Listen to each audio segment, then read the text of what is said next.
Só eu? Não, o Paulo vai também.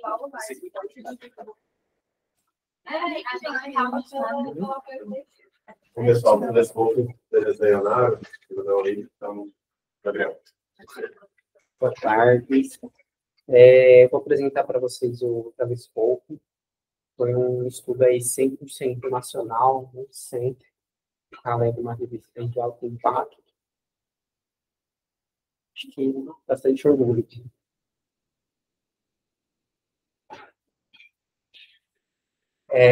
Bom, primeiro de tudo, eu questionei se nós fazemos diferença na UTI.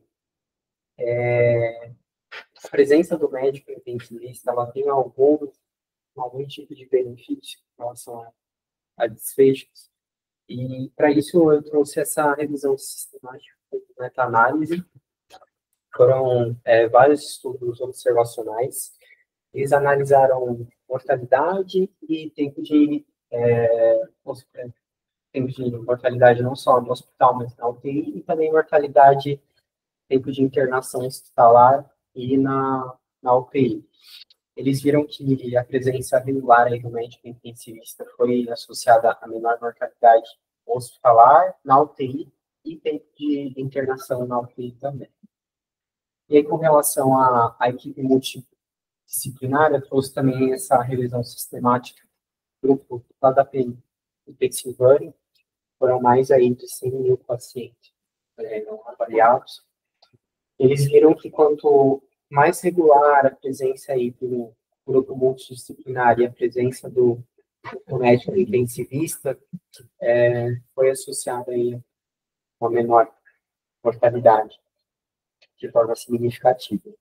E aí, com relação ao cenário aqui no Brasil, esses são dados um pouco antigos, mas foi o que eu consegui pelo censo da AMIB.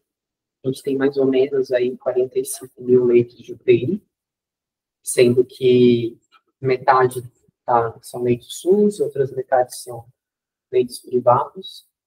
E com relação à distribuição dos médicos intensivistas, acho que na verdade não é novidade para ninguém, mas a maior parte se concentra aí na região do Sudeste.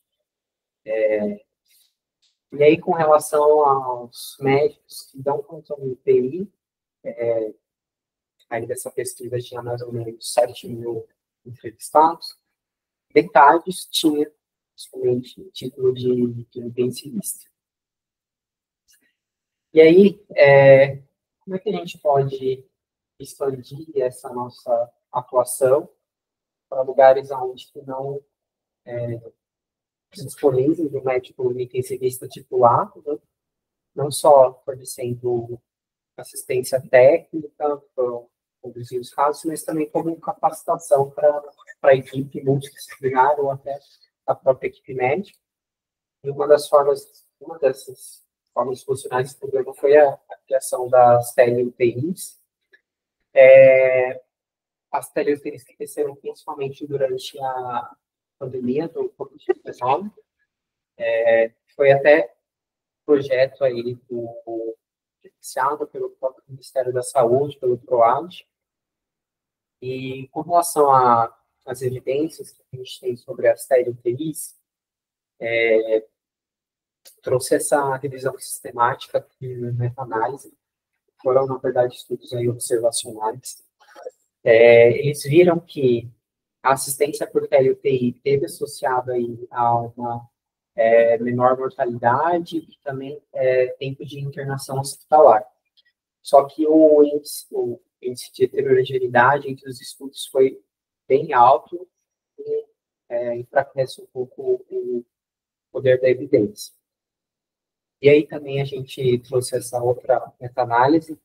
Inclusive, teve alguns estudos também que foram incluídos na meta-análise que eu expliquei anteriormente para vocês. Eles viram que a assistência por tele-UTI nos locais onde havia um maior índice de mortalidade foi benéfico. Mas aí, quando a gente analisava os locais, as unidades com baixo índice de mortalidade, né, aquelas unidades, na verdade, que tinham um índice de mortalidade previsto semelhante ao esperado, ao observado, a assistência não tinha tanto benefício. Em geral, houve benefício, mas com essas diferenças. E aí foi, então, diante dessas incertezas na literatura, foi conduzido, então, o telescópio. Ele foi em estudo nacional, pelo que vocês, do centro, randomizado e aberto.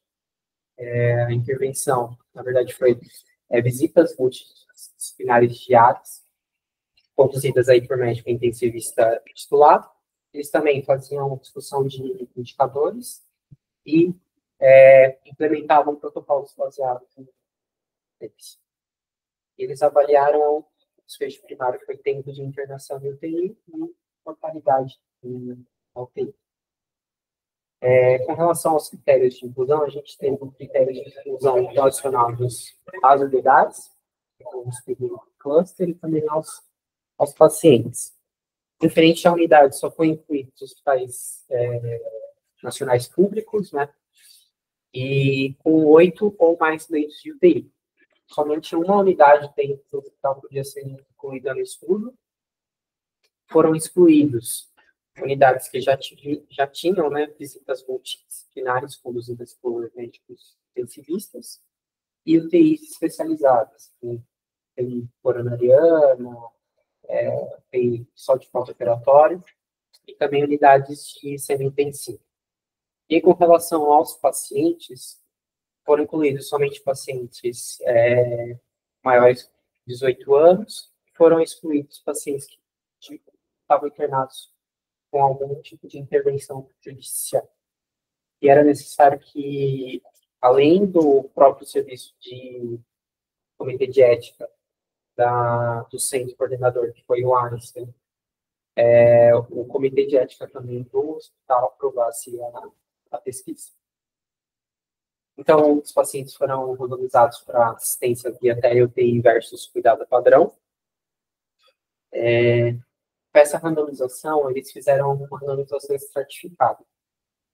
Eles estratificaram de acordo com o número de leitos, com o SAPS, o tempo médio de internação na UTI, a razão de mortalidade padronizada, a razão de recursos utilizados padronizados, eu vou explicar para vocês o que é isso, também a região do país. O objetivo dessa estratificação, na verdade, era para deixar os grupos um pouco mais balanceados em intervenção e controle. A SMR, na verdade, nada mais é do que a mortalidade observada dividido pela mortalidade prevista. Então, se uma unidade tem uma SMR elevada, então, na verdade, o que está acontecendo tem mais mortes do que a esperada pelo SAPS. E o SRU nada mais é do que o tempo de internação, seja hospitalar, seja na unidade crítica, observado dividido pelo previsto. Ele também acaba sendo um indicador de performance. Essa interpretação tem o SMR. Foram 3 rodadas de randomização. E com relação ao protocolo, ele tinha um período que foi inicialmente que eles chamaram de baseline, que era um período pré-randomização de duração de 2 meses. Foi coletado os indicadores de performance durante esse período, não sofreu nenhum tipo de intervenção. E aí, com relação ao período de intervenção médica, o grupo de intervenção teve sofreu aí uma intervenção média de 18 meses. Além, então, tinha as visitas multidisciplinares, tinham discussões mensais sobre indicadores de performance e também os protocolos baseados em evidências, não só para a equipe médica, mas para a equipe multidisciplinar.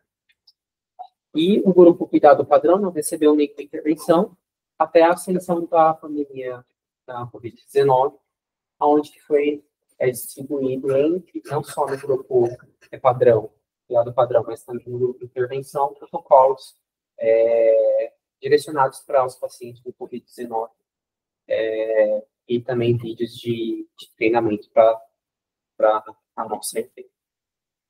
Antes da realização do período de intervenção, os médicos intensivistas que se candidataram para o projeto, eles receberam um treinamento, não só um treinamento relacionado ao uso da plataforma, mas também o treinamento de comunicação, como é que pode se relacionar com a unidade que a pessoa sofreu a intervenção.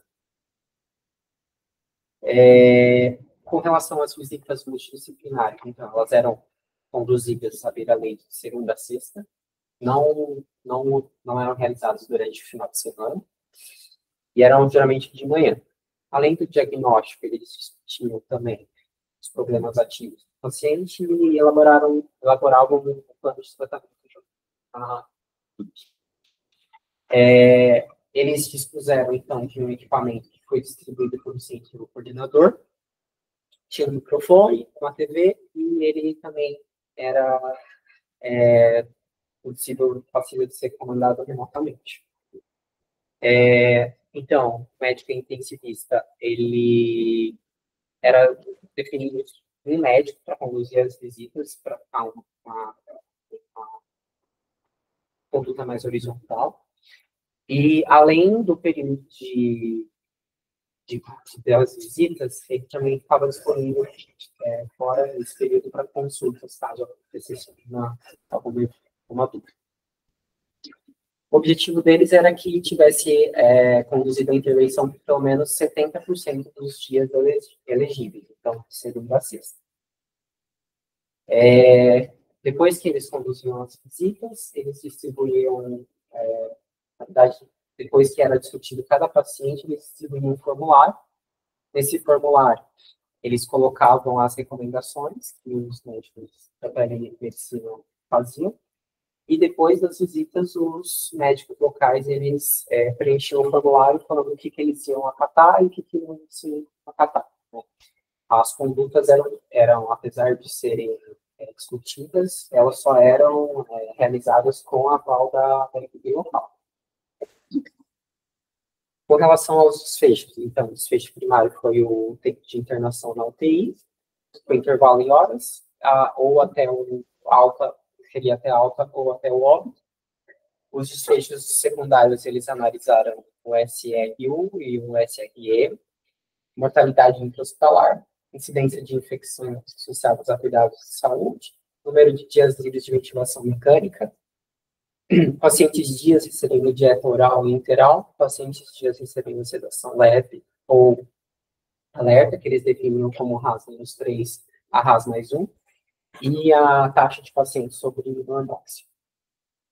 E aí, de acordo com o SRU e o SRM, eles definiam como é que classificavam a performance da unidade.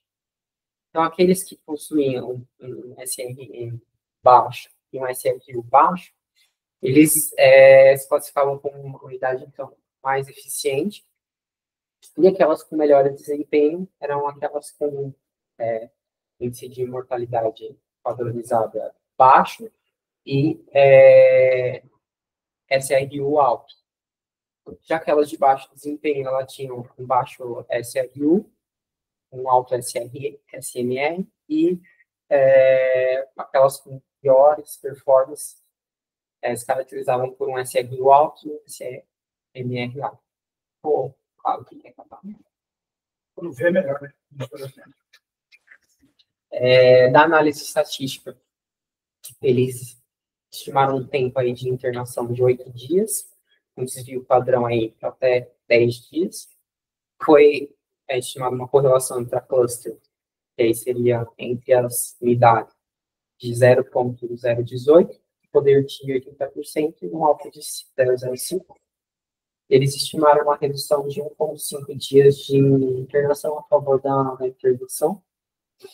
E com relação à amostra, eles estimaram mais ou menos 15 mil pacientes provenientes de 30 unidades. Eles queriam que, na média, cada unidade fornecesse pelo menos 500 pacientes, mas permitindo uma variação de 350 a 600 da sensibilidade. Foi realizada a análise de emissão de tratar, e eles ajustaram por tipo de admissão, ventilação mecânica invasiva na admissão, número de leitos, região da unidade e categoria de performance do baseline.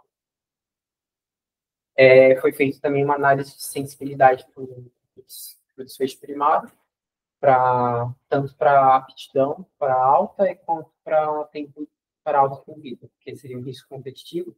E aptidão para alta, mais ou menos, se você pensar o que acontece aqui, às vezes a gente dá alta para o paciente, ele já está apto para sair, mas ainda não tem leito de enfermagem, isso também poderia realizar um desfecho. Os resultados, pelo que eles escreveram, eles enviaram mais de 3.000 solicitações, só que a menor parte dessas solicitações tiveram retorno, tanto que foram 137 unidades triadas, a maior parte foi excluída por já ter uma equipe multidisciplinar estruturada. Foram randomizadas, então, 30 unidades em 3 sequências de randomização. 15 para o grupo cuidado padrão, 15 para o grupo telemedicina. E aí, com relação a cada, no baseline, foram 900, mais ou menos 900, no grupo telemedicina, e também 900 no cuidado padrão, e quase aí 7 mil, um pouco mais de 7 mil pacientes no período de intervenção. E aí, com relação aos resultados, eles observaram que a média de tempo de internação na unidade foi aí mais ou menos 8 dias, isso dos resultados do baseline. Não era o período de intervenção. A maior parte das unidades não tinham nenhum tipo de visita multidisciplinar, ou quando tinham, elas eram totalmente irregulares. Pouquíssimas tinham protocolos baseados em evidências que tinham sido implementados. A maior parte também não tinha nenhum tipo de feedback com relação aos indicadores de performance.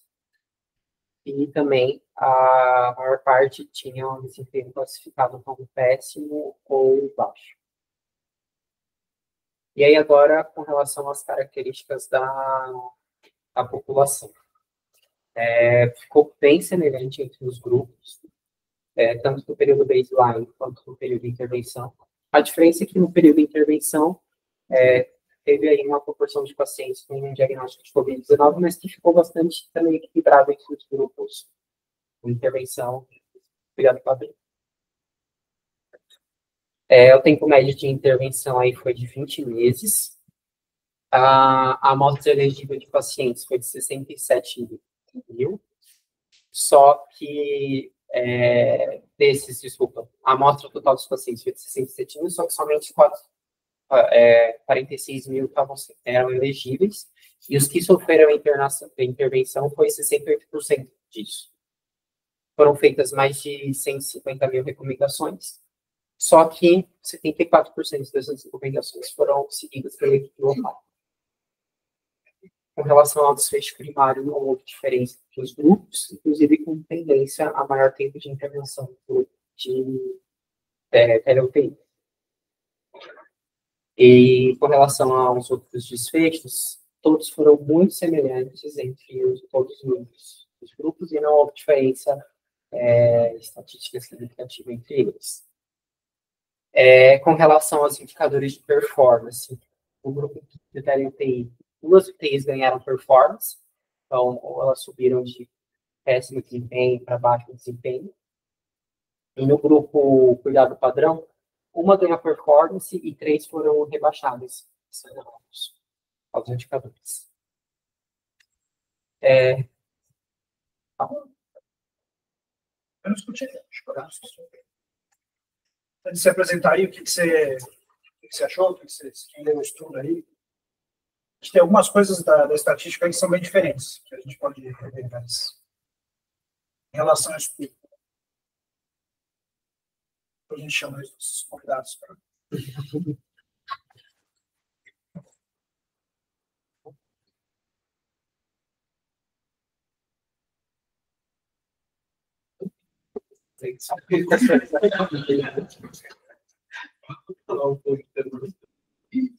Conseguiu ver? Ah, tá bom. Calma, você aqui, bom.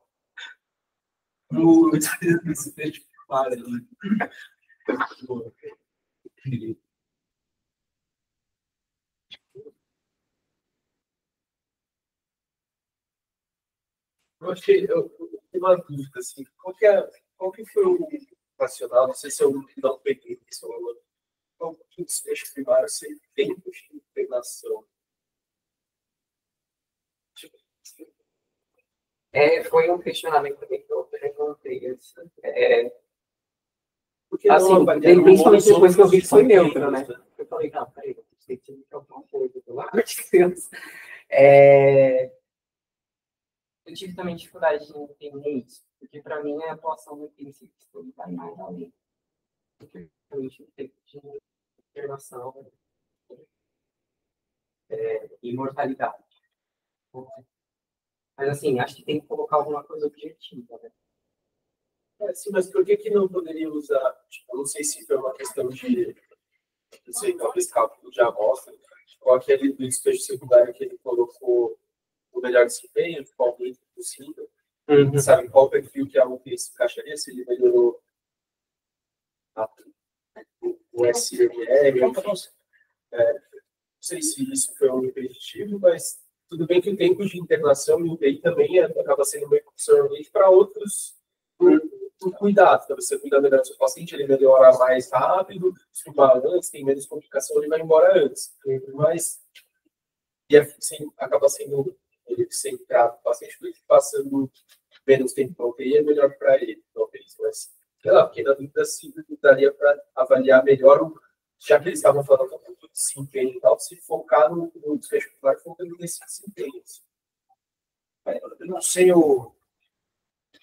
motivação exata por trás do Tetranex, mas faz sentido pensando no serviço de saúde, você tornar o TI mais eficiente para você atender mais pacientes. Então, não sei se foi um pouco nesse caminho que foi a gente usar a permanência. E talvez já pensando que dificilmente mudaria a mortalidade daqui a pouco, né? Também, não sei pessoal. Falei importante sobre isso, Danilo, nunca conversei sobre isso tudo.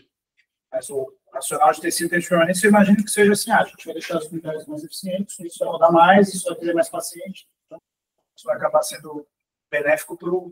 Assim, eu acho que um desfecho no caso aqui, que é um estudo pensado pelo Ministério, etc., a ideia era ver se a gente conseguia fazer o que funcionar melhor por esse ponto de vista, né? Então, eu acho que faz sentido até o desfecho. Mas concordo com a crítica de vocês que talvez não seja o melhor desfecho, né? Mas eu acho que faz sentido, assim, quando eu falo na questão clínica, tem umas três cidades pequenas, bom, tem muita coisa, cada dia um plantonista e tal, e fica aquele marasmo de desmotivação. Assim, então, talvez intervenções pequenas, isso que são intervenções que uma recomendação à distância parece que dá para fazer e ter efetividade. Tem uma boa métrica para ver. Outras coisas diferentes, que mexem como carisamina, sei lá, que talvez tivesse algum impacto determinante na mortalidade, a distância é difícil de fazer essa intervenção. Eu acho legal a Ana contar como que é a experiência. E aí, o Renato participou do... Não, mas antes É só porque essa intervenção... Não, mas eu acho que a gente tem que entender porque assim, o estudo foi neutro. E volta lá no tabela dos desfechos secundários. O estudo foi neutro. O que foi analisado aqui? Os pacientes ou as UTIs? As UTIs. E um estudo como esse, quando é neutro, qual que é a intervenção? Qual que é o raciocínio? O que as pessoas já pensam? Esse lista não presta, não é uma boa interpretação. Telemedicina não funciona, alguém pensou isso? Eu, quando eu li a primeira vez para a prova, Matou matou a ideia. Matou a ideia. matou a ideia. Mas matou? Vocês acham que muito bem? Acho que não, tem mais coisa para explorar, talvez. Mas por quê? Porque o que tem que explorar?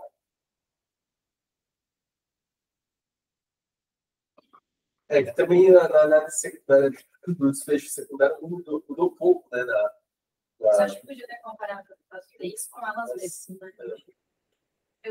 Mas isso foi feito. Eles ajustaram para o baseline.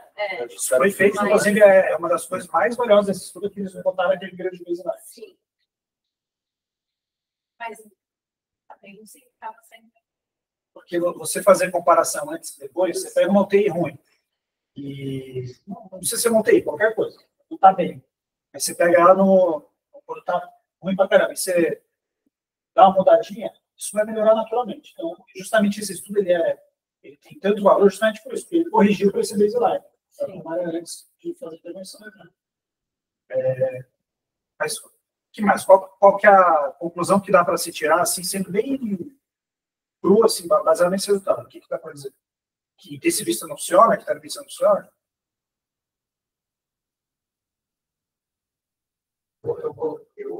A intervenção aqui foi ter intensivista?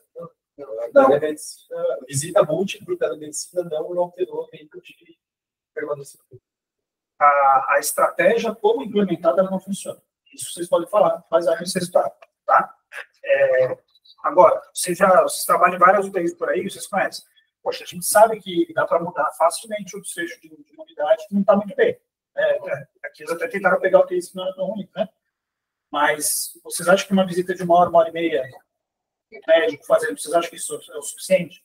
Por tele? Eu acho que é por aí que o estudo vai nos dar uma resposta, entendeu?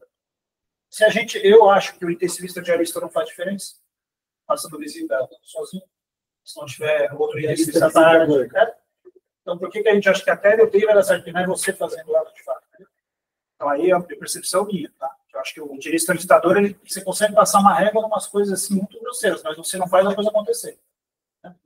É isso que eu acho que é bom a gente ouvir quem trabalha com tele para entender isso. Mas o que é importante? Quando a gente vê um resultado desse, até o pessoal fala assim, a telemedicina, a telemetria não funciona. Não, é isso que esse estudo mostra. A estratégia, como ela foi implementada, ela não funciona. E tem uma grande crítica ainda, que é o quê? O que aconteceu com o estudo?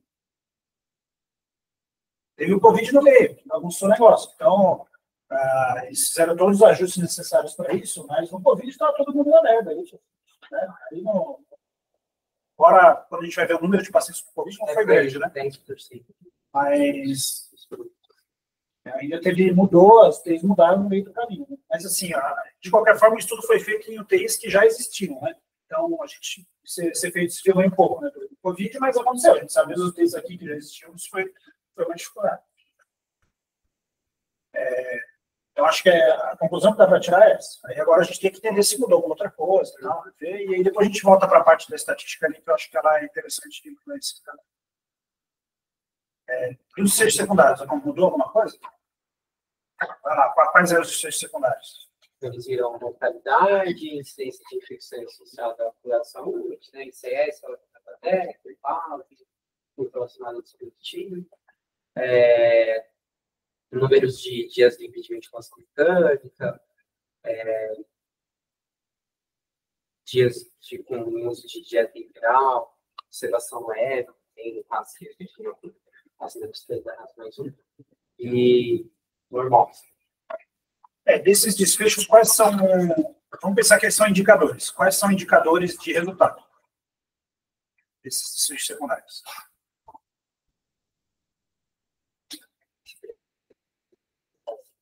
Infecções são resultados, são desfechos. Perfeito. Quais são indicadores de processo?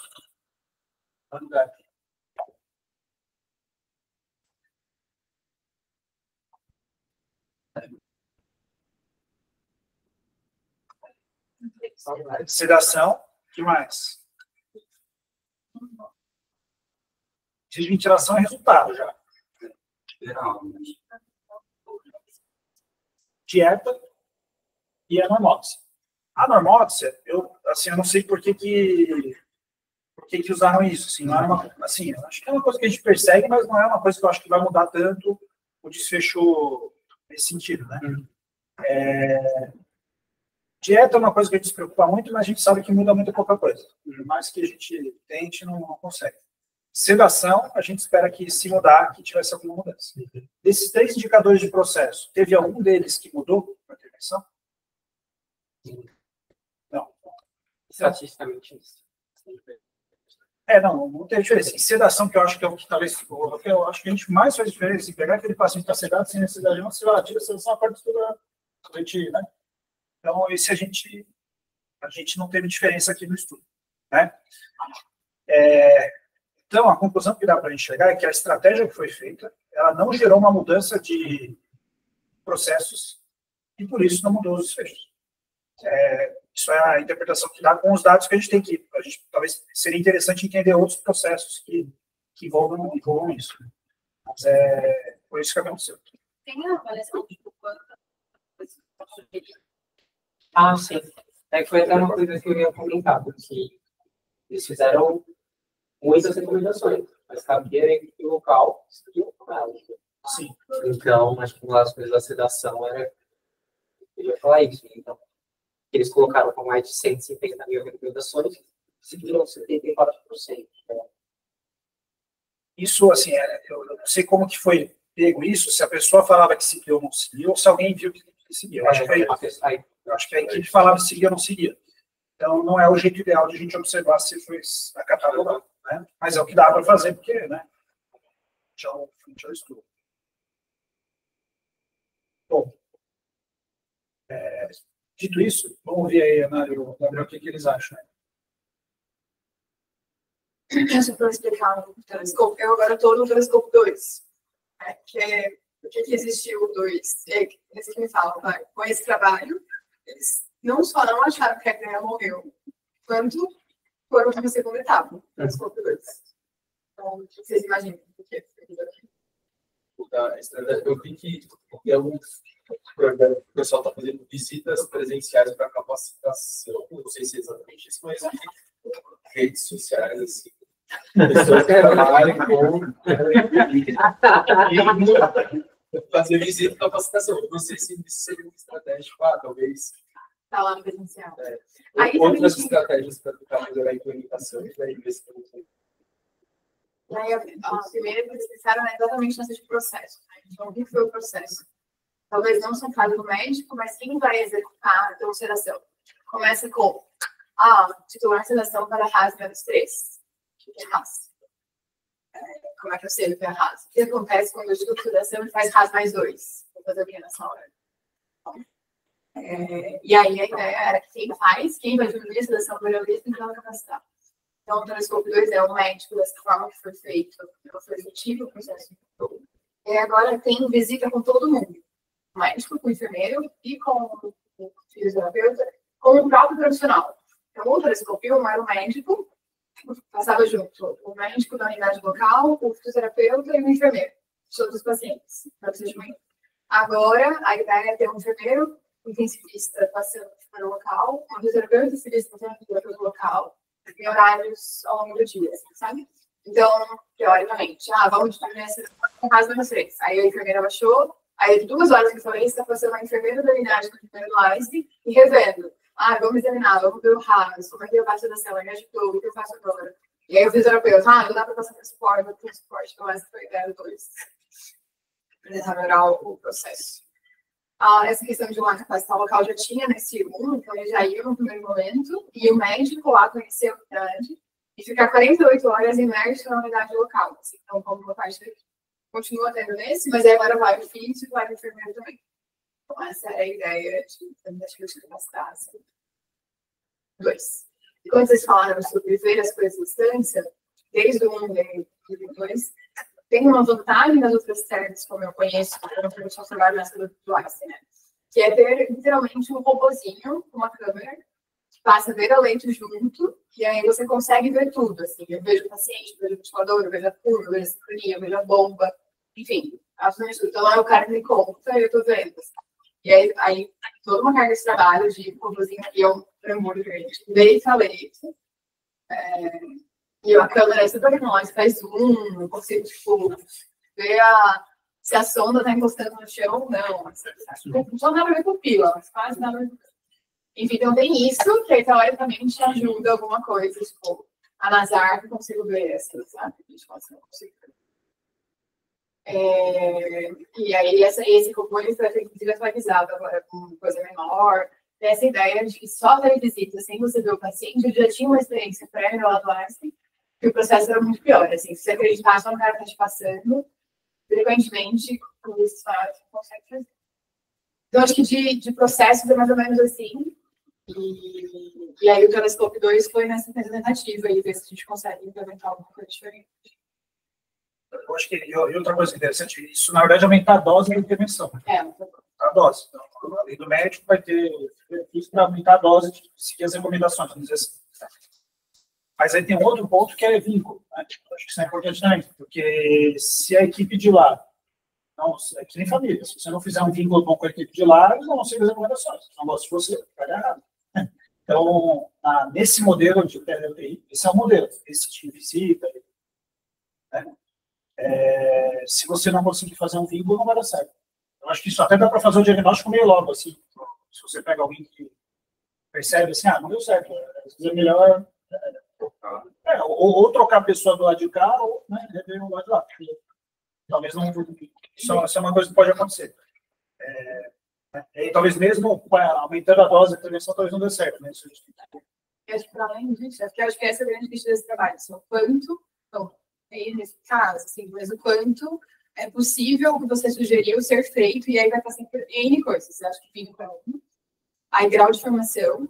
E é a mesma coisa de a gente conversar com o paciente, família, linguagem médica, não. Assim, não faz sentido nenhum falar raso na unidade que eu sigo. Assim, a gente ainda tem que capacitar as pessoas sobre essa ação. Assim, então, titular droga vasoativa para PMDB, assim, toda uma lógica por trás, assim, sabe?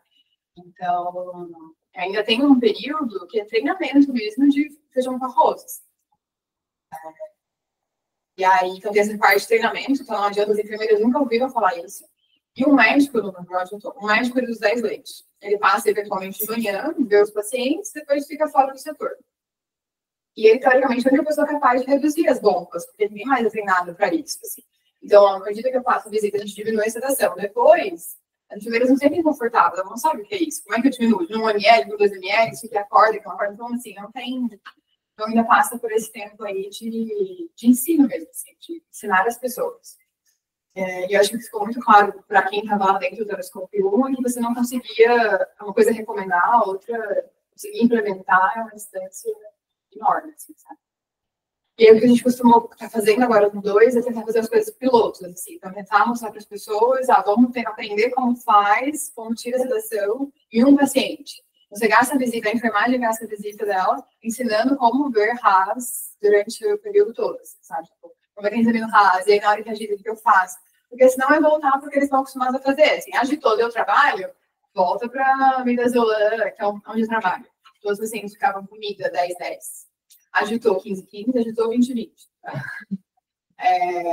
E tá RAS menos 5, 10-10. RAS menos 5, 10-10, RAS menos 5, 10-10, 5 dias trava. No 5º dia trava. Se tá sedado, não vai para o suporte, porque não faz sentido. Teve alguém que queria suporte. Então, fica incontrolável.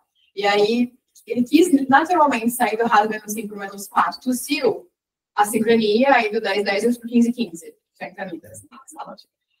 E aí, nesse contexto, chocou. Volume, depois de 3 mil de volume, não respondeu. Começamos na hora. Foi comprar 20-65, ótimo, por que eu vou desmamar? Então, a droga fica contínua. Eu cheguei no meu alvo, porque eu não quero que não faça hipertensão. Então, o protocolo é um protocolo desse lugar, assim, sabe? De muita intervenção e de manter as coisas mais fisiológicas possíveis. Na hemóxia, é porque é isso também. Assim, tá saturando bem, todo mundo vai aumentar se estiver se saturando, mas saturando bem ninguém vai reduzir. Mas qual é o problema? Se a FI está 60, não está na hora de acordar, não está na hora de suporte, porque a FI está alta ainda. Precisa dessa FI? Não sei, mas a FI está alta. Então, é tão mais difícil. Não é difícil. É um nível. Em resumo, é a falta de intervenção na ponta. Que é assim, se for fazer intervenção, fazer onde não tem, né? Porque onde tem, em teoria, não deveria precisar, né? Porque se tiver um coordenador médico intensivista e os diaristas intensivistas, eles têm que estar fazendo esse trabalho. Vocês são informados para eles, fazer o trabalho da gestão da unidade, ou da equipe, isso tudo faz parte do nosso trabalho como intensivista, né? Não só ver o doente embora. Isso também é isso que eu quis dizer. Assim, se você vai lá, passa uma visitinha, ajusta a pressão e vai embora, isso também não faz milagre, entendeu? É melhor talvez do que nada, né? Tem um plantonista cada dia, né? Tem alguém pelo menos todo dia, mas não consegue mudar de fato o funcionamento. E é isso, sem falar que a nossa especialidade precisa do resto todo funcionando, né? Então, precisa de neurocirurgião, precisa de cirúrgico, precisa de tomografia. Então, e aí nessa, o Telescope 2 entrou nessa parte de gestão. Então, muitos desses centros, né? Acho que o que ele falou, não tem eletrólitos, o casal quebrou por 2 semanas, não tem tomografia. Então, se você não passa visita, você não consegue fazer muita coisa. Então, isso por um monte de tempo. Você tem raio-x. Então, são lugares que não faz sentido você não ter uma coisa. Não tem uma UTI lá, né? Como que você tem uma UTI se você não tem algumas coisas básicas? E aí não adianta também, tipo, o local ser super engajada, mas não conseguir as coisas, não conseguir recursos. E aí, no 2 também tem, teoricamente, uma parte de gestão. A gente envolve gestão, que é a diretoria do hospital conversa com o gestor do projeto para tentar resolver questões de infraestrutura. Então, eles realmente pegaram e foram dissecar todos esses problemas, assim, que vai desde formação, a implementação, a questões estruturais do SUS que a gente está acostumado. Assim. Realmente é meio top pensar que só a gente passar e falar, orientar, sem contar da pessoa olhar e falar, como assim, né? Na que eu estava só anedotas, na que eu estou. Algumas coisas, assim, que faz parte do protocolo basal deles. Quando eu cheguei, na academia, enfim, Eletro-Wing, que era operações legal, vamos fazer um cálcio. Não tinha cálcio. Acabou o estoque de cálcio do hospital, assim. Só 1 mês sem estoque de cálcio. E aí, depois que eu fui entender, que faz parte do protocolo deles, quando tem cálcio, todos os pacientes estão com cálcio de 4 em 4 horas na prescrição. É gluconato de cálcio de 4 em 4 horas. Então, acaba o cálcio, aí eles têm estoque por uns 3 meses, depois acaba, aí eles ficam sem, e aí vai indo. E para conseguir tirar o cálcio, assim, porque o cálcio aí tem uma compressão de células, enfim, uma série de coisas, e todo um racional por trás, faz 1 semana que os pacientes que não estão chocados estão sem cálcio, os pacientes chocados têm cálcio de ureia. De 4 horas. Depois de quanto tempo? De 1 mês e meio. Enfim, uma série de coisas. E aí, então, assim, a forma como eles funcionam, assim, sempre foi assim, um lugar que lá também, então, por exemplo, perdas insensíveis. Os pacientes sempre tinham 1000 ml de perdas insensíveis para todo mundo. Assim. Então, o paciente sempre estava negativo. Como é que você conseguia convencê-los a fazer furo, porque já estava menos 1000 negativo, mas na verdade era mais 1000, entendeu? Então, era outra questão cultural de lá, que apesar de eu recomendar, eu já estava no meu objetivo. Então, furo para balanço negativo. Se o paciente não tiver pelo menos mais 1000 positivos naturalmente, ele já estava no balanço negativo falso, entendeu? Então essas são algumas coisas para citar, como só a intervenção, falar se vai dar evidência, balanço negativo faz efeito. Está muito distante do que você consegue aplicar ali, assim. Eu fiquei curioso para saber o funcionamento assim, em relação tanto de criar aqui. Tá? Você falou que você fica numa unidade, você passa só numa unidade, tem um médico designado, um profissional. Lá muda o tempo todo, né? Mas daqui quem tá aqui esse que o Leonardo falou com eles, a ideia é ficar um diarista mesmo, pelo menos 70% do tempo do projeto é a mesma pessoa. Aí, óbvio, tem coberturas, mas cada médico é designado para um centro, assim, ele cobre a maior parte do tempo. É isso. E é a mesma coisa para agora, né? No 2. A mesma coisa para enfermeira, a mesma coisa para fisioterapeuta. Pode ser a mesma pessoa. Faz diferença mesmo. Mas lá muda muito. Todos os que estão, eles têm esse Brasil geral, assim, exatamente, não tem diarismo, né? Então, aí é uma província que está no time. Agora que eu vi o Gabriel, o projeto aqui do Estado, né? Só depois que você cortar essa parte, se tiver. Não, a gente nem vai botar. As nossas salas Não, nem vamos botar no YouTube. Porque eu acho que é fácil reconhecer os lugares. Mas a gente coloca. A gente coloca assim. Bom, eu participei da UTI conectada do INCOR e agora estou na tele-UTI da Secretaria do Estado. Né? Acho que tem várias diferenças, né? A UTI conectada do INCOR não é um diarista, então é plantonista fazendo passagem dos casos lá, que para mim, eu acho que é um ponto fraco. Por outro lado, a plataforma integrária é muito melhor do que a da Secretaria de Estado. Você consegue ter o ventilador, consegue ter as bombas rotativas, consegue ter o monitor do paciente. Então, eu acho que essas diferenças, assim, da Secretaria de Estado é um convite. A gente conversa com tempo também, e que é muito, assim, é muito estável, né? Então, acho que em relação à plataforma, a gente não tem que, talvez teria que decidir o que é ideal, quais são as informações. Por exemplo, me incomoda o fato de eu nem a prescrição conseguir ver, eu tenho que acreditar no que a pessoa está falando, né? Então, eu acho que em relação à plataforma, eu acho que é uma coisa que tem que balancear custo, porque colocar um robô lá é caro, mas ao mesmo tempo também integrar tudo numa mesma plataforma também é caro. Será que a TI paga essa estrutura? Acho que isso também é uma coisa a ser respondida. E o que mais me chama a atenção, na verdade, que eu queria saber como a gente avaliar isso, é a heterogeneidade de efeito. Porque eu, por exemplo, eu discuto todos os dias 3 UTIs. Uma do Vale do Ribeiro, Vale da Ribeira. Do Vale da Ribeira. Vale do Rio Ribeiro. Tá bom. Que é uma UTI de uma cidade pequena, um pouco recurso, e que vai paciente de todo tipo, com os protocolos a lá que a Leonardo falou. A gente eu posso dar exemplos depois bem interessantes. Depois eu discuto com a UTI da Grande São Paulo, da Jussara, tá bom, dá certo. Na primeira UTI, a gente participa e é super engajado. A segunda é só com diarista. E vai me falando, isso não funciona no UTI e tal, fica lá no confortinho. E a terceira é com a UTI da Unesp. E aí com os residentes e tal, um monte de pergunta e uma visita acadêmica.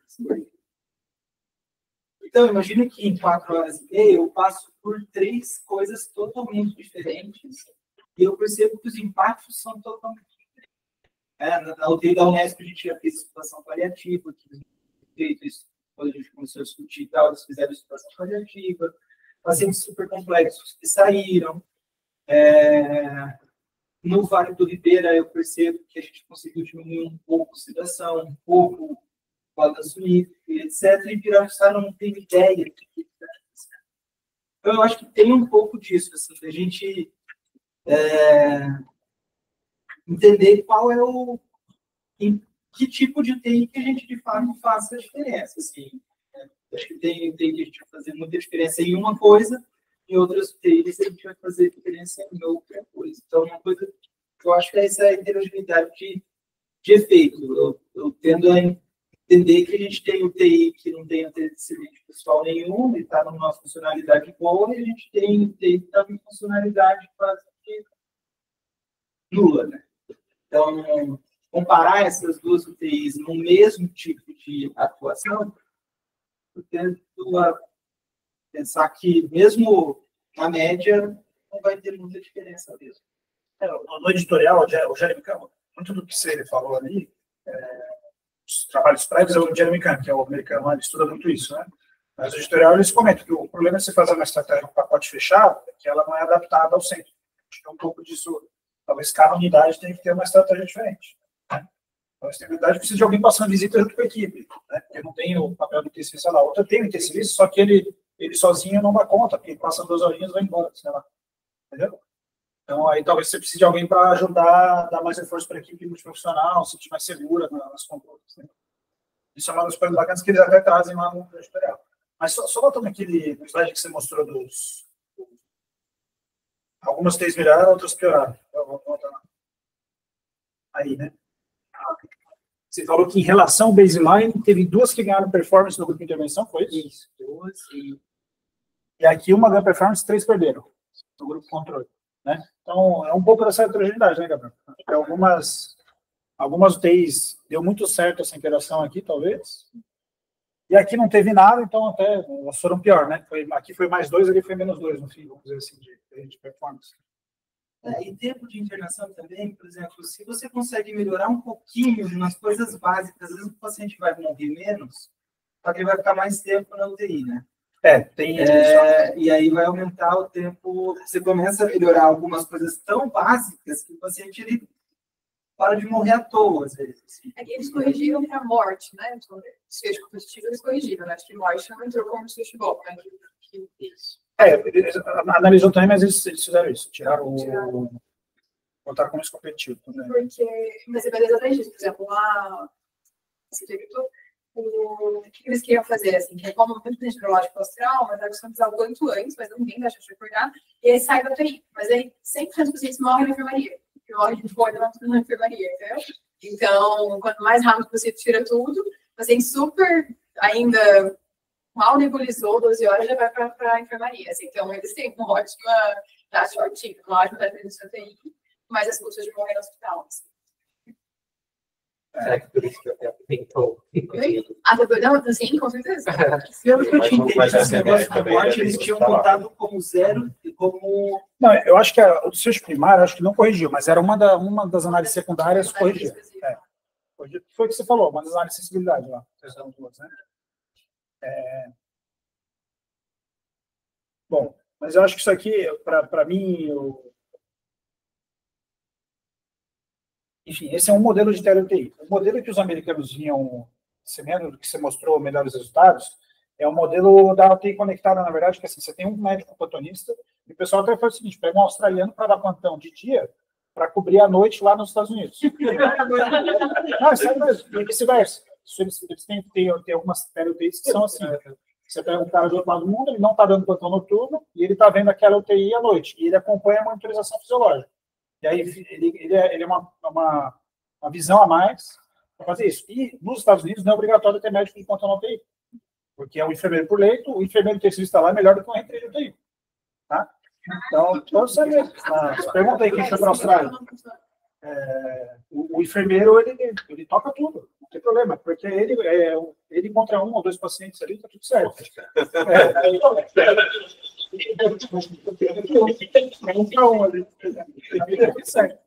E aí você tem um médico à distância que está vendo e ajuda a tirar dúvidas disso, entendeu? Então, isso resolve. Nos Estados Unidos tem toda a discussão do intensivista de plantão à noite ou não, que não se aplica para a gente. A gente não pode aplicar para a nossa realidade. Pode, aqui é um enfermeiro para 8 leitos, muitas UTIs, para 10, para 8, você vai nas UTIs SUS, é isso, né? Lá é 1 para quanto lá? No papel é 1 para 5, na vida real é 1 para 10. Não, para 10. É 1 para 10. A gente aqui fica reclamando que falta, aqui tem 2 para 10, entendeu? Tipo, ainda tem mais do que a realidade do SUS brasileiro, que não é o suficiente, a gente sabe que não é suficiente. Enfim, então, são modelos diferentes, né? Então, eu pessoalmente acho que seria interessante ter um modelo assim, ter grandes hospitais, poderia ser o próprio HC, ou sei lá, né? Grandes hospitais que têm intensivistas bem habilitados, para estar de plantão 24 horas, às vezes, para ajudar a resolver essas intercorrências de plantão. Isso é outro tipo de intervenção, por exemplo. Né? Mas é claro que tem que ter uma visita horizontal, né? Sem isso não vai resolver. Né? Mas talvez numa crise no plantão também ajudaria a resolver algumas... Eu até sugeri, mas parece que é difícil lá, assim, interesse de remunerar. A gente tem um plantonista para demanda espontânea, assim, tipo, passei de manhã, mas à tarde estou com uma dúvida. O leite chocou, o ventilador piorou.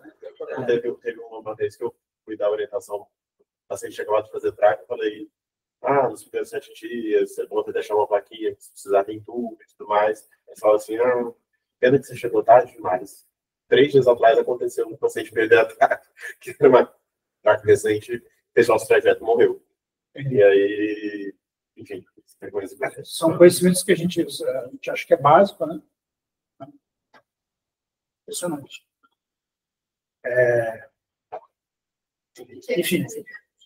Pensando lá, esse coisa de possível robô, assim, eu já fiz algumas coisas do tipo ajudar na hora da parada. Ajudar na motivação, fez muita diferença, assim, porque eu tô vendo o paciente, mas acho que nessa hora de ter corrente, se for uma intervenção desse tipo de computador, Aí não adianta. ajuda nada, assim, tipo. E antes disso, essa questão de da equipe local sentir que tem alguma diferença. Assim, porque eu acho que a maior parte, mas não tem residente, não tem nada, o tempo que demora para a equipe de lá acreditar que essas coisas que você está falando, que você está fazendo, vai fazer diferença. E aí eu acho que não tem como sem capacitar a galera.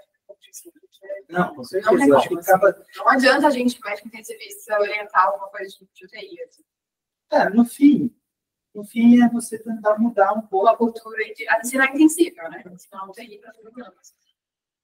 Eu acho que isso tudo volta assim, né? Tapar um buraco de formação das pessoas, né? Isso. E aí nunca vai ser igual a ter alguém que fez residência como vocês estão fazendo lá, entendeu? Nunca vai ser igual. Vai ser algo para tentar chegar mais perto disso, mas o ideal é você botar alguém que fez a formação específica, né? E aí, eu pessoalmente acho que uma coisa é médico titulado intensivista. Passou na prova de tiro. E outra coisa é quem fez residência. Isso eu não tenho dúvida nenhuma, mas é totalmente diferente, tá? É claro que alguém que não fez a residência pode se transformar num baita intensivista superior, lá pode, e assim com essa habilidade de envolver a equipe, de saber tudo, né? Ventilação, hemodinâmica, diálise, nutrição, comunicação, etc. Tudo que vocês estão aprendendo. Mas isso é a minoria que consegue desenvolver essa habilidade. Né? Quando a gente vê... E isso agora mudou, né? Agora que é acesso direto, esse outro caminho vai se extinguir com o tempo. Né? Acho que o caminho é ter intensivistas lá. Por outro lado, é o que a gente já conversou com vocês, né? Me preocupa o tempo de formação de vocês que reduziu, para adquirir todas essas habilidades, e vai fazer sentido vocês vão ver, assim, quando você termina a residência, você ainda fica uns 2, 3 anos de muito aprendizado. Muito aprendizado. Só que os aprendizados são outros, não é mais tanto o técnico, muito aprendizado não técnico, esse pós-residência. Não dá para a gente cobrir tudo em 3 anos. Tá? Mas no fim é isso, né? Então, assim, você saber assim, aqui eu tenho usa sedativo demais. Você não tem que saber, você sabe, se chegar numa UTI dando um plantão à noite, sair desligando a sedação de todo mundo, no dia seguinte vão te ligar, pô, você tá querendo mudar tudo, tá maluco? Né? Então, isso é uma coisa que você precisa conversar com a equipe, falar, ó, gente, a gente está sendo esforçado demais, a gente vai ter que fazer uma intervenção, então fazer um envolvimento para isso, né? Aprender a reconhecer quais são os problemas mais graves primeiro, né? O que tem que acertar primeiro. Para depois ir mudando a unidade. É isso, todo mundo para perfundir e nem atrapalha, às vezes. Não, isso não é problema. Deixa para tirar tudo. Dá para tirar a endofilina que está com multimédico. É escolher qual briga. Enfim. Vou voltar um pouquinho só no desenho do estudo. Volta lá. O Arthur, que é o nosso estatístico maior aí, Arthur.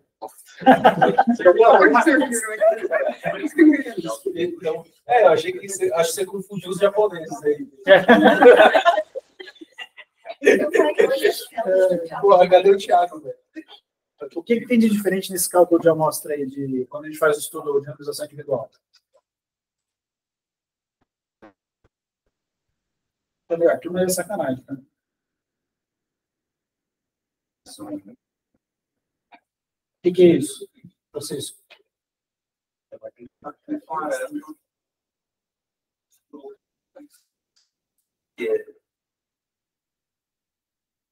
Você analisou mortalidade na UTI, certo? Os pacientes de uma mesma UTI, eles compartilham de algum risco maior ou menor de morrer ou não? Sim. Então, quando você faz... Esse aqui é um estudo em cluster. Ele foi feito para ser feito com agregado, no nível do agregado. A intervenção era no agregado. Todo mundo recebia. Mesmo os pacientes menores de 18 anos também receberam intervenção, em teoria, né? Às vezes não foram analisados porque não podia analisar.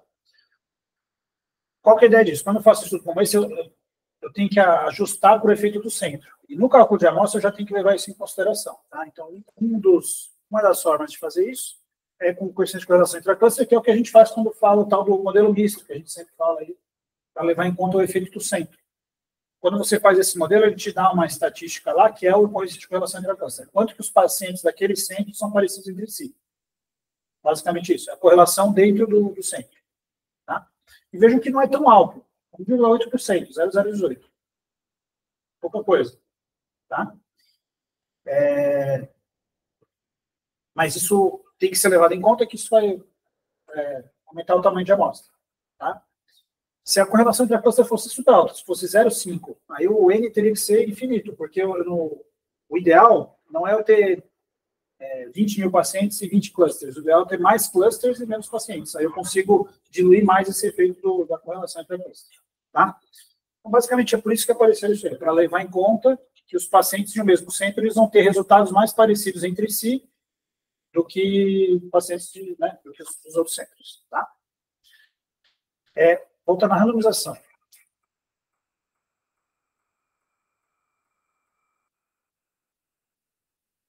Aí.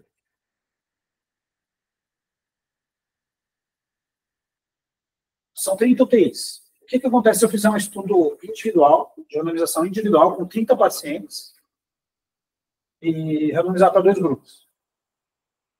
O que vai acontecer? Vai ficar desbalanceado, né? Então, aqui ele está randomizando 30 centros.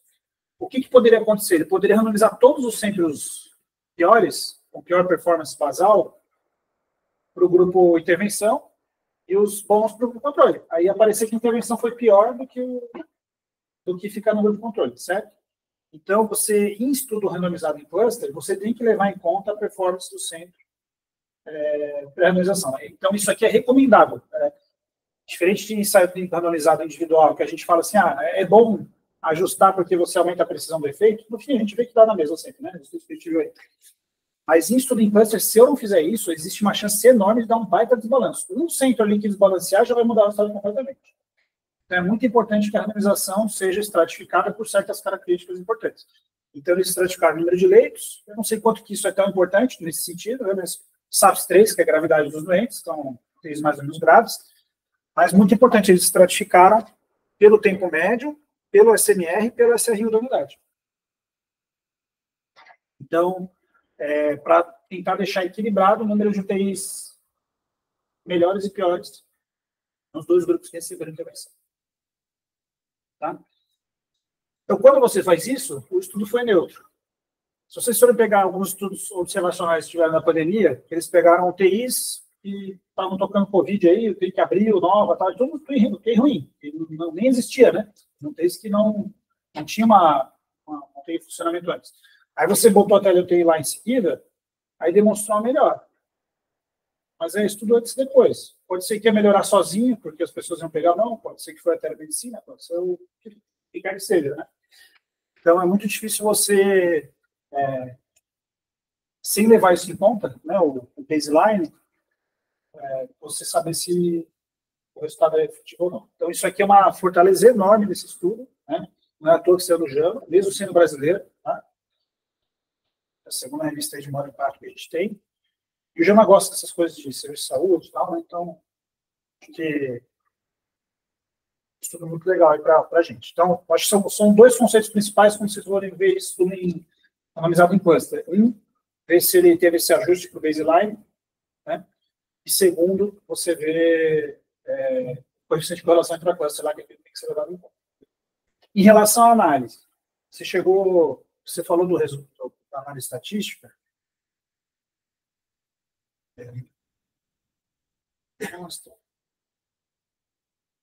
A análise em cluster pode ser feita em 2 níveis. Você chegou a ver isso? Tinha alguma coisa escrita no estudo? Você pode fazer análise no nível do paciente, ou você pode fazer análise no nível do cluster. Tá? Então, essa análise do SMR e do SRU, eu não lembro em detalhes lá. Eu acho que foi no nível do cluster. Tá? Calculou para cada cluster e depois viu se foi diferente entre eles. Tá? E é bem simples, você calcula o SMR de cada cluster, os 2 grupos, o SRU de cada cluster, e depois você faz tem um jeito de fazer, você compara, você faz um teste de T, comparando os SMRs e o SRU. É uma análise até meio simplona, assim, demais, que é uma análise no nível do cluster.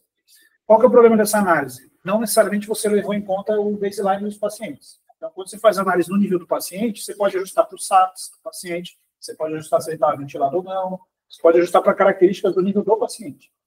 Tá? Então, dependendo do estudo, ele pode apresentar essas análises nos dois níveis. Tá? Baseado no resultado agregado do centro, o SMR é um resultado agregado, ou você vê todos os pacientes, só que aí você tem que ficar fazendo vários ajustes. Né? Claro, você bota o grupo de tratamento do modelo, você ajusta para o efeito randômico do centro, modelo misto, você ajusta para covariáveis do paciente, e você pode ajustar para covariáveis do centro também, que é número de leitos, essas coisas. Você pode ajustar para várias coisas quando você faz análise no nível do indivíduo. Tá? Ele divide na tabela disso. Foi o que eu entendi, né? O CMR-CRU é no nível da unidade. Bom, vamos mostrar lá o cálculo do CMR-CRU, que você falou e o pessoal fez cara de que não sabia direito. Pronto. Agora é a vez da Camila. Especialista em gestão. Tem que ir lá no curso, tem que saber. Você ganhou o curso. Para uma parte da residência no domingo, vai ser isso. Camila, como é que é esse cálculo aqui? Como é que a gente faz? O SMR. Você faz uma razão entre a mortalidade da sua idade e a mortalidade prevista dos pacientes que têm aquela gravidade. E você vê se for menor que a sua mortalidade está abaixo dessa mortalidade esperada para que se estiver acima de 1, está morrendo muita gente. Pode dizer, eu tenho um ex-residente que ele entrou numa UTI que não tinha indicador. Tá? Estou trabalhando de diarista lá. E chegou na unidade, não tem nada automático, não tem remédio, não tem nada. Como é que vocês fariam para ter esse dado? O que vocês precisam? Que informações que precisam?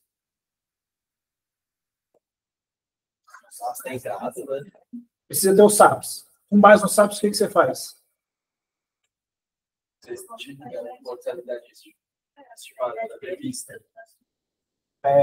Como é que você calcula essa mortalidade prevista? Baseado no SAPS.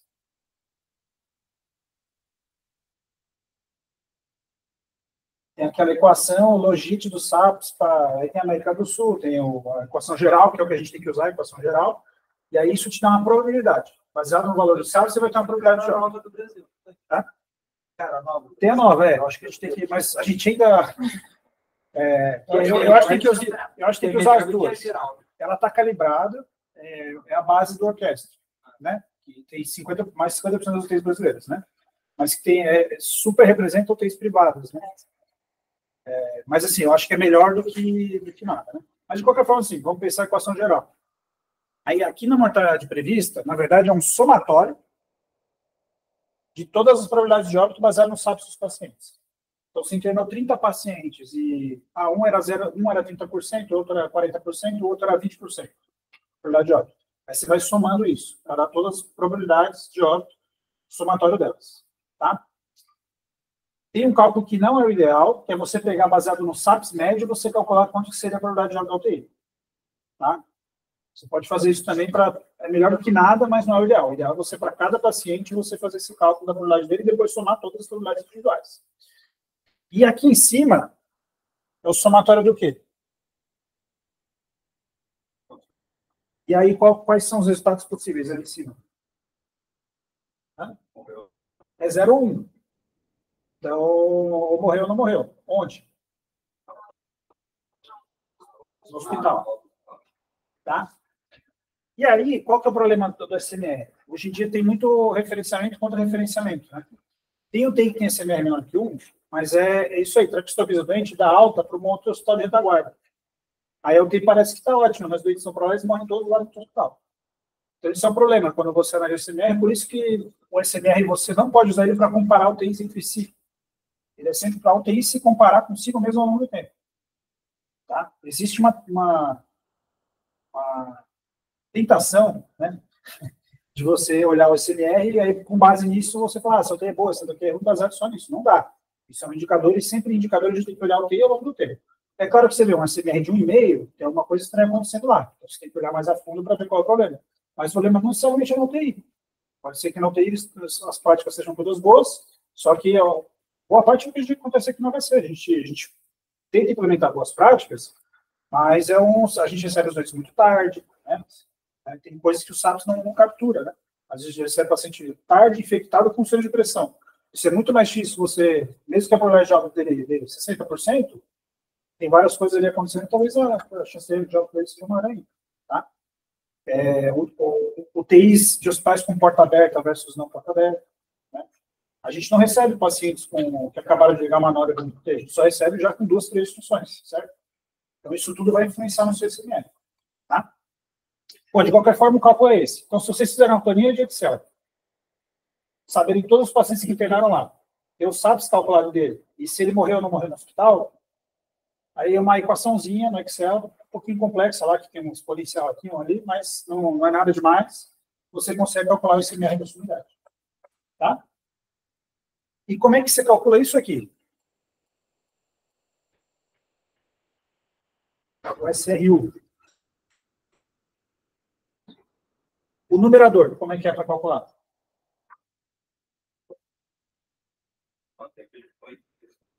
Tranquilo, né? Então, eu pego data final da UTI menos data inicial.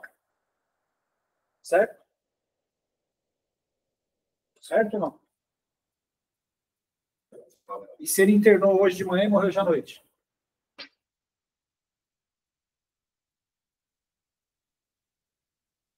Bom, isso fica para uma outra discussão. Mas aí ele não ficou 0 dias, né? Tá? Então, não basta fazer isso. Você vai ter que ter algum fator de correção para esse tempinho a mais. O ideal seria você saber data e hora, mas não precisa. Agora, o tempo de permanência previsto, como é que a gente calcula? Pelo SAPS. Como é que faz pelo SAPS? O SAPS dá a probabilidade, duração da internação? Você estima a gravidade, pela gravidade você estima quanto tempo é de cada. Isso é uma publicação já antiga, até talvez deveria.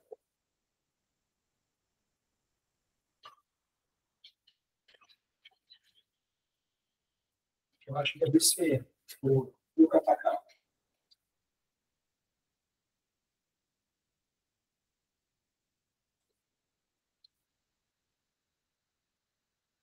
Eu acho que faz.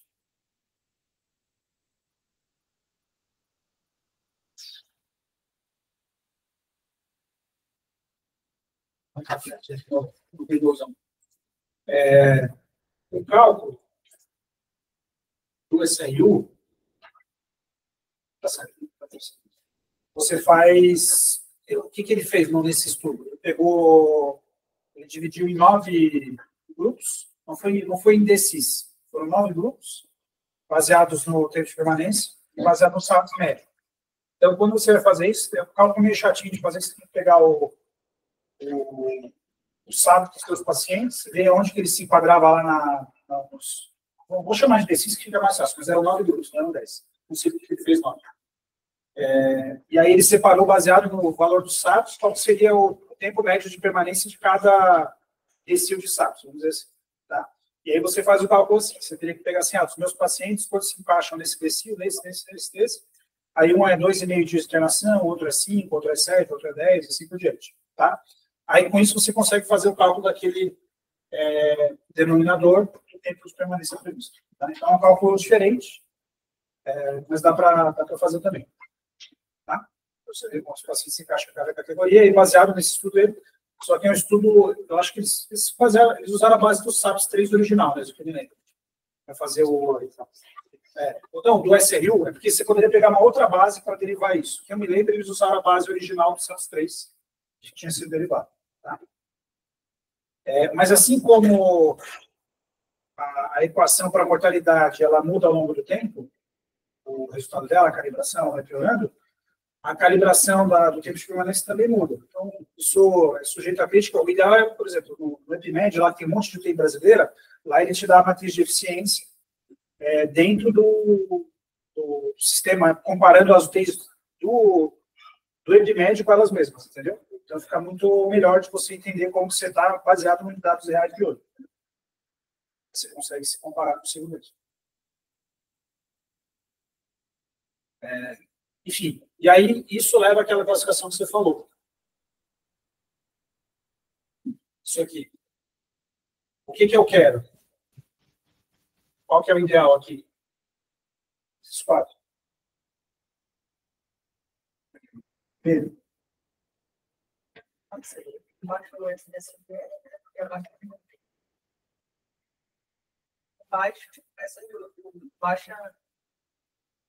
O que isso quer dizer? Você está conseguindo virar mais ao TI. É isso aí. Tá? Então, essa é a UTI altamente eficiente. É a UTI que roda bastante e, além disso, os pacientes passam por lá e sobrevivem bastante. Tá? O top performance é um terço, né? Não é exatamente pequeno. Mas aí tem o selo que você pode ganhar. E aí, o que é o pior possível? É uma UTI que morre todo mundo e os pacientes chegam lá não tem pra caramba, entendeu? Tá? Pode ter UTI que o SMR é alto, mas pelo menos eles morrem rápido.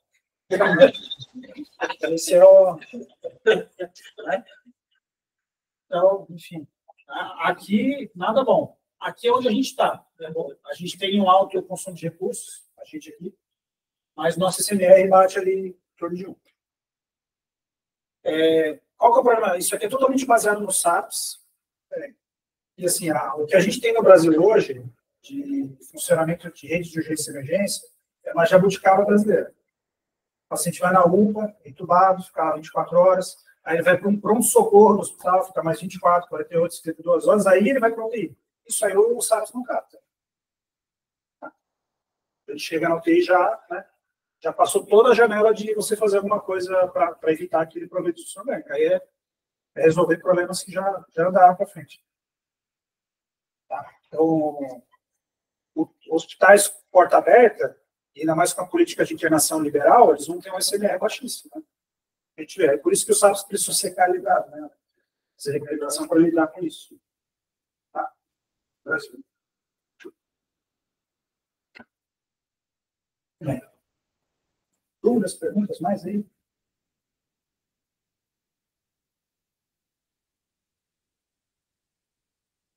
Tá bom. Nesse tipo de coisa, você vai ver o mesmo desfecho. A ideia é que Não sei. Não, mas vai ser publicado o protocolo dele. Saber. O protocolo deles foi no médico de 2000 e... Ele já está open, né? E o Plano Geral Estatístico foi publicado na prestigiosa Critical Care Science.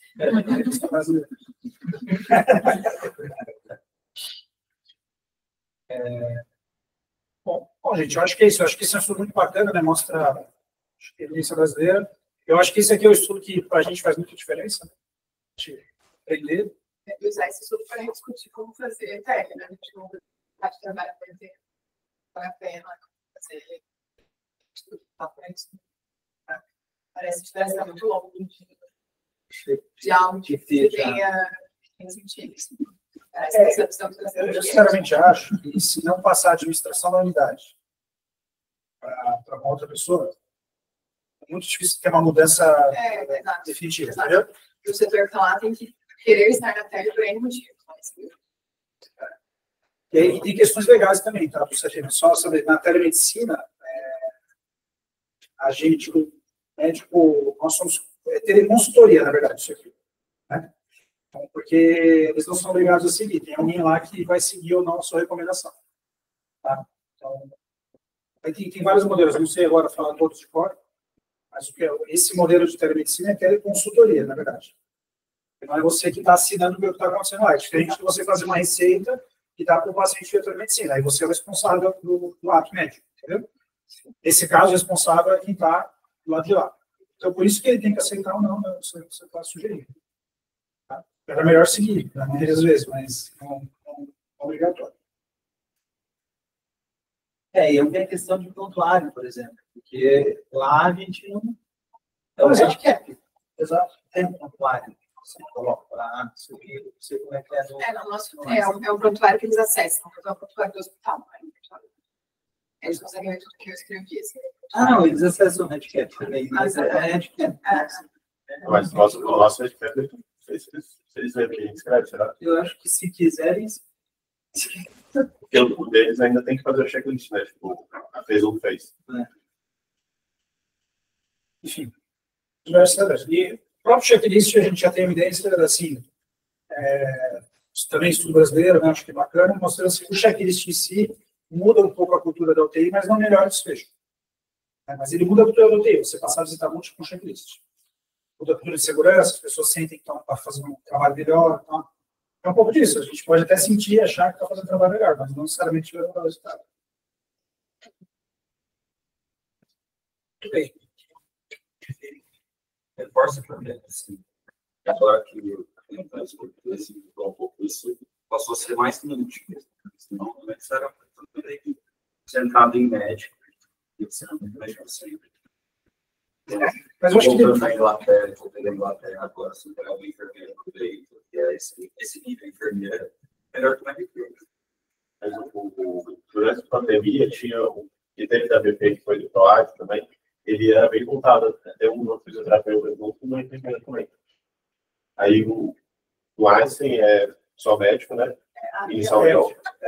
E aí o da secretaria também é só um médico do lado de cá, mas eles têm uma demanda da equipe de participar. O Einstein já teve experiência da DP também, com o médico, enfermeiro e o físico. Eu tenho semanas que é assim. Mas a impressão que não ficou é que nessa hora, a enfermeira de lá, todo mundo vai tirar as dúvidas, entendeu? A questão é passar enfermeira para enfermeira, para elas se comunicarem e falarem como fazer isso. Como que você faz, como você convence o turista que não quer fazer essa certa coisa de dia. Como é que eu limpo o acesso, como é que eu faço curativo. E o físico é um físico. Aí ela tirou as dúvidas. Não é todo mundo junto, sentado, um do lado do outro. Sabe? A impressão que ficou é que, como muito escrever de informação, não adianta muita coisa, né? A gente ficar e eles lá no mesmo momento, assim, sabe? Não tem um momento bem com eles. Essa é a diferença do tempo. A secretaria tem essa orientação institucional de que a equipe multipartite desde que nasceu, os serviços, tem que ver, todo mundo. Mas só com você do outro lado, só tem que ser, Mas esse da BP ainda tinha o outro lado, mas ainda assim é isso, sabe que na frente é que nem visita multi para mim. Todo mundo, eu acho que claro, uma vez por semana faz sentido, entendeu? Ali, visita multi tem que ser quem está na unidade de plantão, né? É quem vai estar ali, vai voltar tarde e tal, entendeu? É difícil, primeiro, idealmente farmacêutico, que é uma fragilidade nossa aqui do Brasil. Farmacêutico não participa. Mas foi assim que nasceram as visitas multi, né? Muito debate todo mundo, a visita multi passa a ser eficiente. Você começa a discutir coisa que é discussão rápida, entendeu? Mas, enfim, porque assim, um protocolo bem desenhado, ele ia resolver. Você não precisa gastar 1 hora do tempo da pessoa, do dia do tempo da pessoa lá, para estar lá junto na visita. Então, isso é muito importante, o investimento do tempo do profissional. E aí, o outro questionamento para mim a gente trabalha com muito pouco enfermagem. Primeiro, você tem um enfermeiro à distância falando com o outro, ou você botar um enfermeiro mais lá na ponta. Não sei, só que você teria que ser um enfermeiro habilitado, capacitado. Mas da mesma forma também, você está pagando 3 produtos de médico, né? Você está pagando para o médico que está aqui, para o médico que está lá, Mas o médico não paga o plantão. Você recebe pela hora, né? O médico da telemedicina. Talvez, por exemplo, você botar um enfermeiro a mais lá para ajudar a cuidar dos pacientes, super habilitado, e que ajudasse tivesse esse trabalho duplo, talvez fosse mais eficiente do que ter alguma distância. Mas, enfim, aí é o desafio da interiorização, que é um outro problema. Igual colocar um médico intensivista formado lá. Exatamente. mesmo para os outros. Talvez seria um investimento, teria um retorno muito maior. Muito bem. Chega. Eu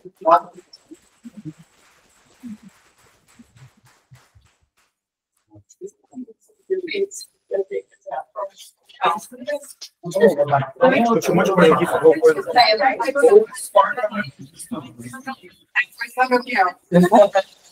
Só no comecinho. Corta pro. Aí vai dar uns 15 minutos. Não, mas